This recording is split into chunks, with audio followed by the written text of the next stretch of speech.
Before I begin this story, there are some things you must first understand. My name is Alan Bailey, and for the past 13 years, I have been raised by my uncle, Dr. Richard Blackwater. These circumstances came to fruition when my mother and father both died when a drunk driver decided to rearrange their 1998 Ford Explorer on my New Year's Eve in 2007.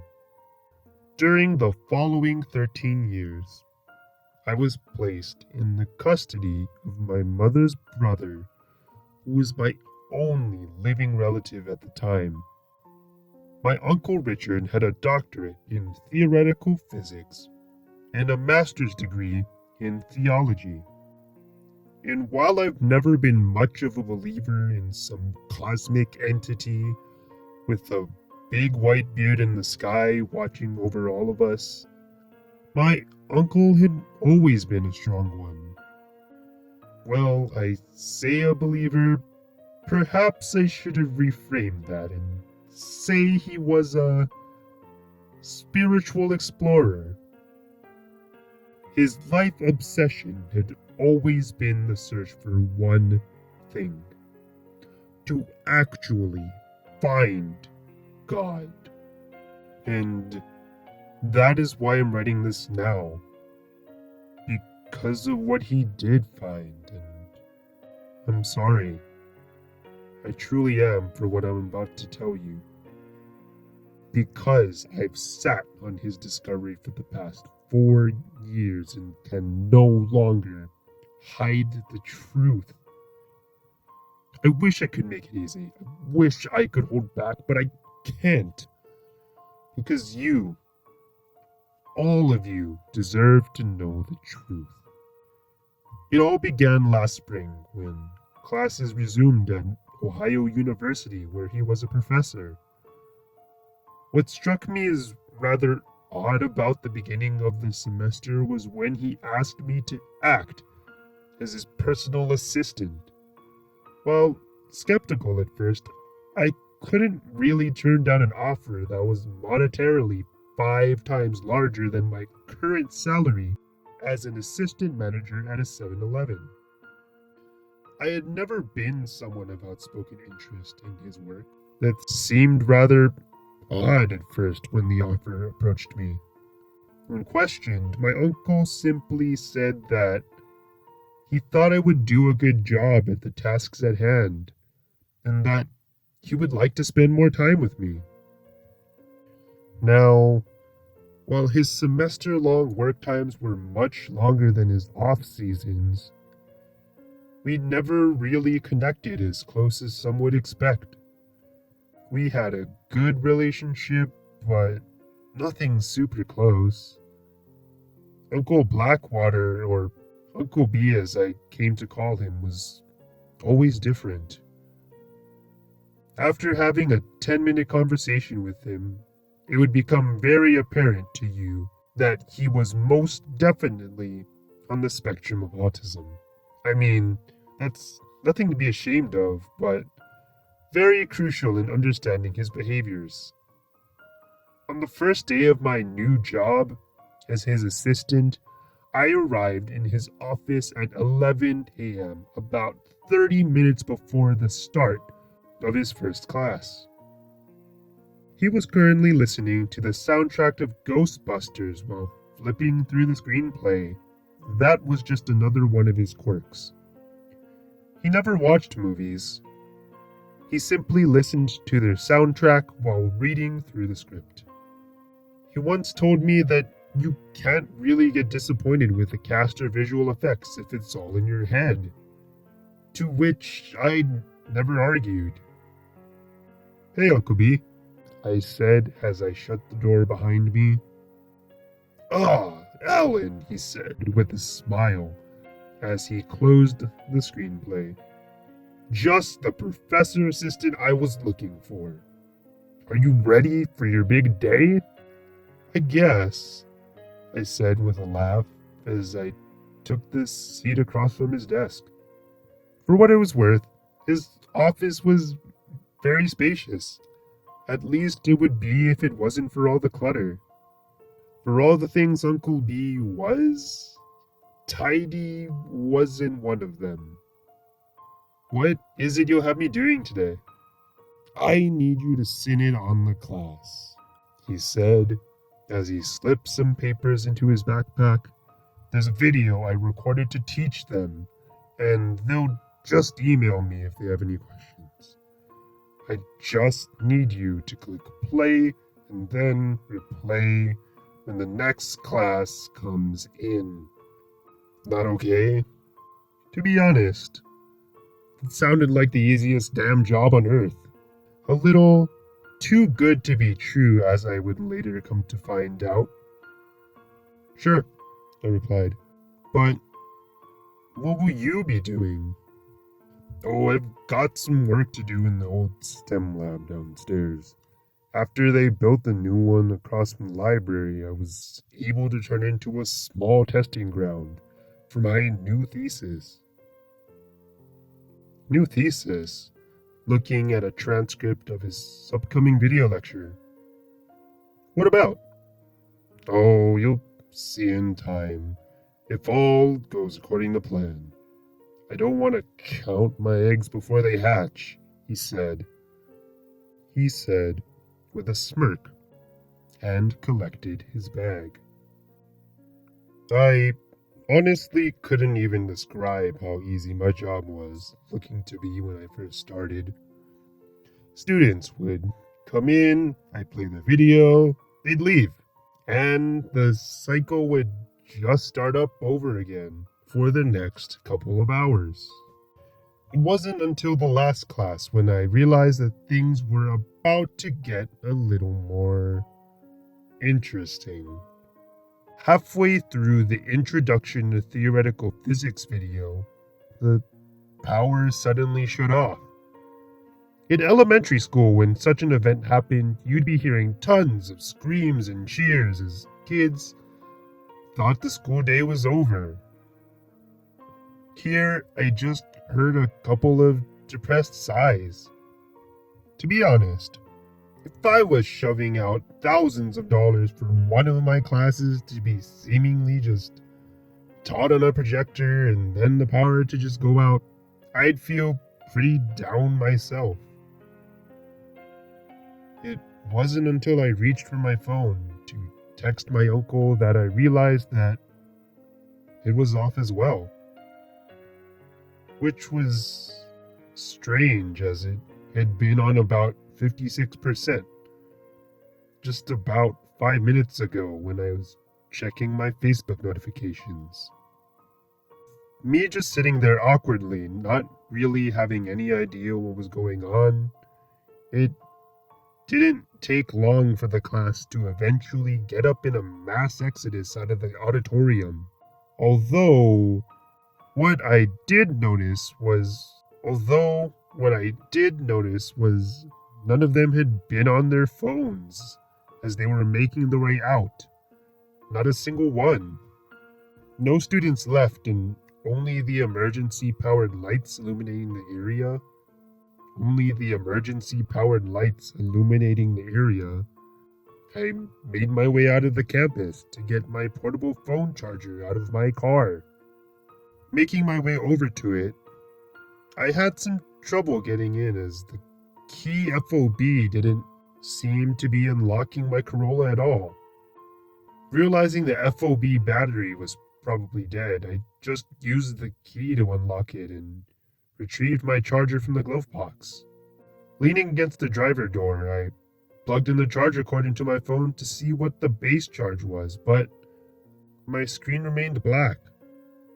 When I checked to see if something was wrong with the charger, it wasn't showing that it had any power. This was impossible, of course, as I had just left it at full charge 3 days ago and hadn't even used it since. Before I could get really frustrated, every single car in the parking lot started exploding in a chorus of burglar alarms that almost made me soil myself. Instinctively, I reached for my keys to click the alarm off, which surprisingly worked the first go as it silenced my car. But I was almost too distracted by the screeching armada of alarms going off to feel the vibrating going off in my pocket, where I had just put my phone back into. When I pulled it out, my phone was suddenly back on with a battery of 50% and a notification that Uncle B was calling me. "Hello?" I nearly yelled into the phone as I tried walking back to the campus to get away from the alarms. "Alan," he responded hysterically. "Alan, where are you?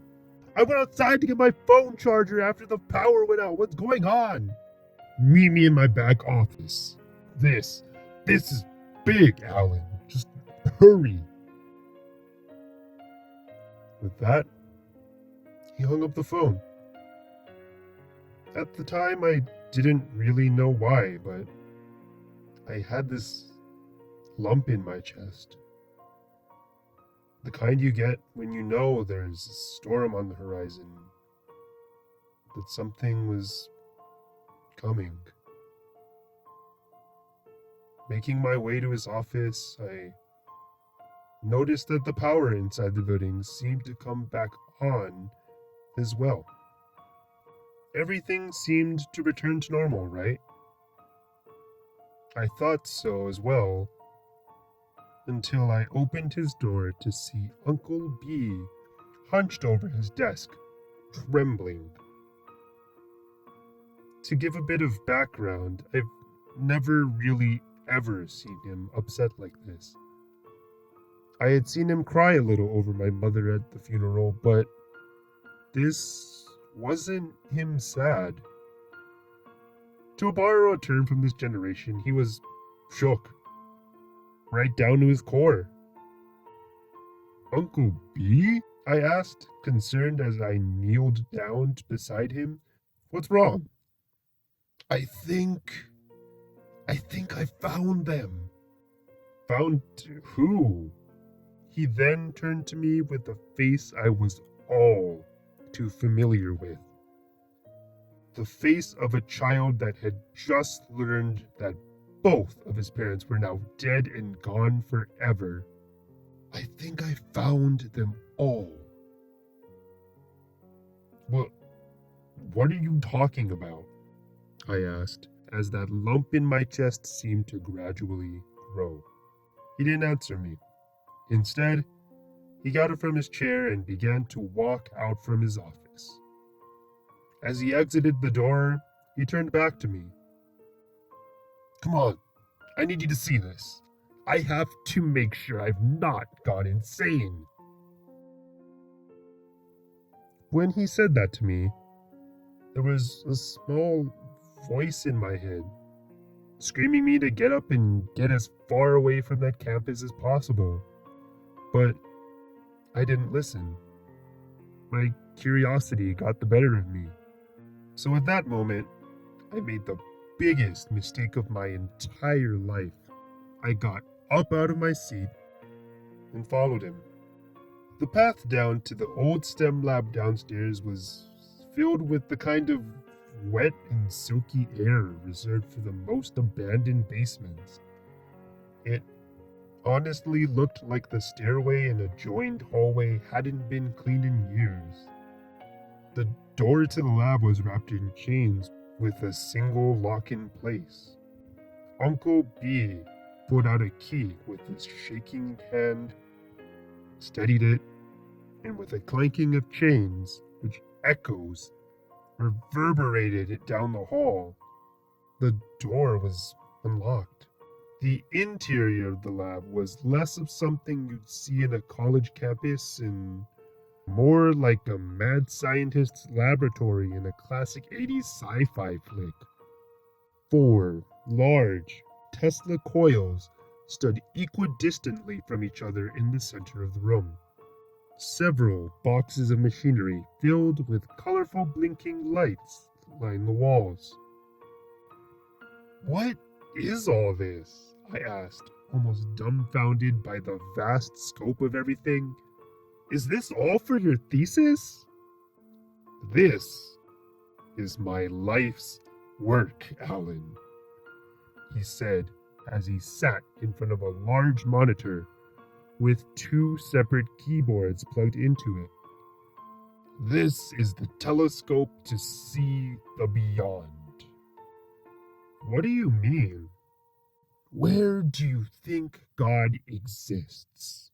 He seemed to already know the answer from my face in response to it. Listen, I know you really don't believe, but if you did, where do you think he or it would exist?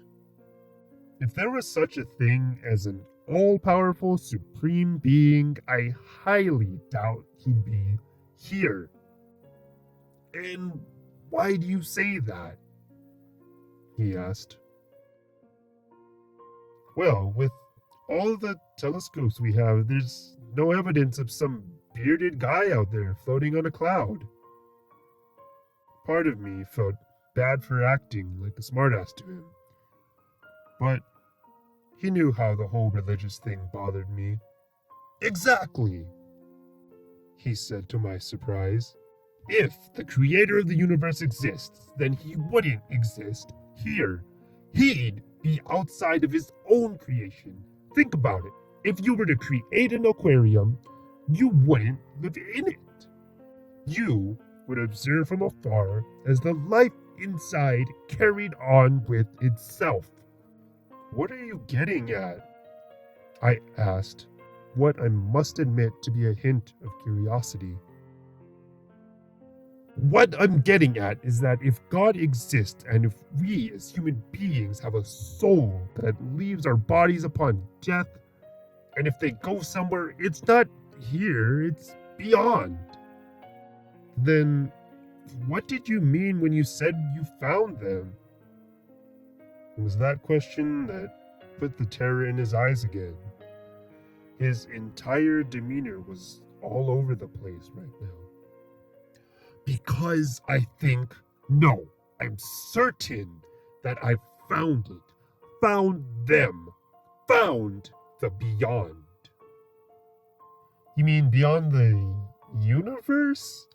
Sorry, but how is that even possible? With that, he said, pointing at the Tesla coils. You see, I've detected a subwave channel of energy that's seemingly everywhere. It's what allows electricity to transmit itself from one atom to another. It's what allows gravity to expand and hold other objects into place. For all intents and purposes, it's the hidden driving force of the universe. I think you're starting to lose me. He then started to fiddle with his hands as he tried to tie his thoughts together into a comprehensive explanation. Let's go back to the aquarium analogy for a minute. He said, once it's built, you can't just expect it to run forever. You need electricity to power the water filtration system. That's basically what I think I've found. The electricity that powers the universe. So I did what anyone else would do. I traced it to the source. Because if you follow the current, you find the Bower box. Listen, I said. I know you're not one for practical jokes, but please tell me this is one of them. This is no joke! He nearly shouted as he jumped out of his chair. I saw it. You what? I saw it just for a moment, but I know I saw it. And I believe you've already felt the ramifications. If I'm not mistaken, the power went out, correct? But it wasn't just a blown fuse or a transformer error. It was almost as if the electricity around the entire campus suddenly vanished. Correct? The implications of his words were doing nothing to calm that lump in my chest that was now nearly the size of a football. I used the local surrounding subwave energy to break through to the other side. But now that I have the backup systems up and running, we should be able to look through much longer and actually figure out what's beyond. But that's why I need you, Alan. He reached out and grabbed my wrist. I can't do this on my own. This is the very definition of unknown territory, and the thought of that terrifies me. If I'm going to do this, I need you by my side. Now, I know you don't believe in this sort of stuff, but please let me show you. Let me show us both that there is something out there. Please, Alan. I couldn't say no to him, to those pleading eyes that reminded me so much of my mother. Oh, I know I wish I could. Believe me, I do. But my mind was trying too hard to keep up with what was going on, and failing terribly in the process. So without a word, I closed my eyes and nodded to him. He jumped back towards the controls and began typing frantically as the large, humming machines buzzed to life around us. My eyes then turned to the series of Tesla coils in the center of the room. They gave off this sinister hum of energy, like some cursed ancient monolith waiting to unleash its terrors upon the world. Alpha wave emitters activated, he said, as the coils took on this faint blue glow. When bolts of electricity began to explode in the middle of the series of Tesla coils, I instinctively began to back away, but was stopped when Uncle B came up beside me. It's okay, don't be afraid. Nothing can break out of those coils. As he spoke, bolts of electricity began bursting to life more and more until they nearly morphed into a single stream of light. This is it, he whispered as he looked down at his watch. 3, 2, 1. Suddenly, the air inside the 4 coils tore apart. At that moment, the horrifying truth of the universe washed over me like a tsunami, as the veil of reality lifted itself like a nylon stocking. Through the tear, I could see the birth and death of the universe at every second in between, in a conglomerate amalgamation of insane, living light surrounded by a perpetual, screaming void of darkness. Encased in the darkness was a seemingly infinite expanse of writhing masses that I was soon able to make out as what appeared to be individual people stitched and assorted together in horrifying, seared sculptures of nightmares. I can't explain why or how, but the truth of everything suddenly became so crystal clear. There was no God, no creator, no supreme, all-knowing, benevolent architect of the universe. There was just the unending black sea of non-existence, cradling the whole of reality that defied his existence. The energy my uncle detected didn't come from a reactor, but from the very paradox formed by creation itself existing. There was never meant to be a universe. Time and space were all acts that defied the nature of the nothingness that existed eternally before. And worst of all, there was no explanation for it. No great and powerful causal agent that set everything in motion in the arms of destiny. It was all simply a freak accident to which no side understood. Reality buckled and howled at its own defilement of the true laws of non-existence. All the black void of the antiverse screamed in protest of that which it now held. There was no reason for anything. There was just complete chaos.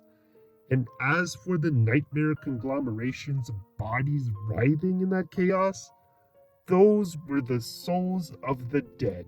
They themselves were also a blasphemous abomination to both creation and non-existence.